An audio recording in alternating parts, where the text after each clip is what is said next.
আজকে আমি এতিম হয়ে গেছি। সবারই সন্তান আছে, যার বাপ থাকে না, তার কেউ থাকে না, তারা এতিম হয়ে যায়। তুমি যদি কারো ছেলেকে এতিম বানায় থাকো, তোমার ছেলেকে আল্লাহ এতিম বানায় রাস্তায় ভিক্ষা করায় ছাড়বেন।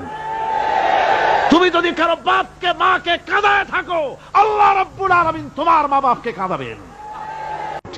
বিবেক দিয়ে চিন্তা করো, যাকে মেরেছো ওই রাত্রে তার বাড়ির কাছে যাও, ওই রাত্রে গোপনে তার বাড়ির কাছে গিয়ে দেখো তার মা কিভাবে তার সন্তানের জন্য কাঁদতেছে, মায়ের কোলটা খালি হয়েছে বলে কিভাবে কাঁদতেছে, তার বাবা কিভাবে কাঁদতেছে, তার বউ থাকলে কিভাবে ছটফট করতেছে, তার কলিজার টুকরা সন্তান থাকলে কিভাবে আব্বা আব্বা বলে কাঁদতেছে।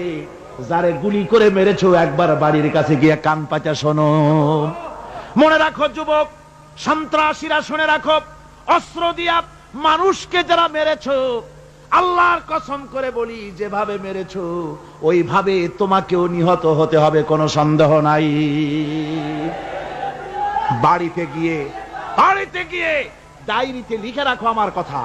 থামুন, বাড়িতে গিয়ে ডায়েরিতে লিখে রাখুন, ডায়েরিতে লিখে রাখো, যদি তুমি কাউকে হত্যা করে তার বউকে যদি বিধবা বানায় থাকো, তোমার বউ বিধবা হবেই, কোনো সন্দেহ নাই।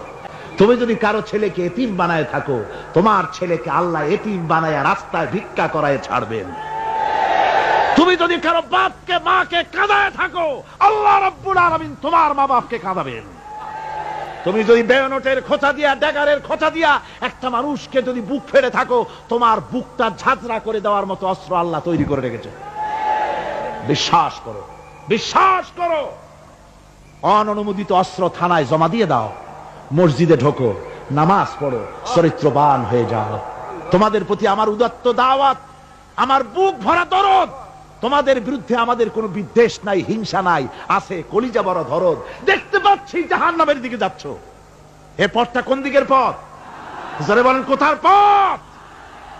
ওই নেতাদের পিছনে আর চলো না, তওবা করো।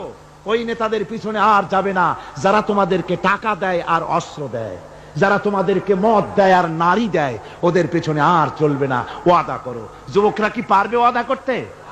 ওই সব নেতাদের পিছনে জীবনে আর যাবে না। ওয়াদা করতে পারো? হাত উঁচু করে দেখাও যুবকেরা।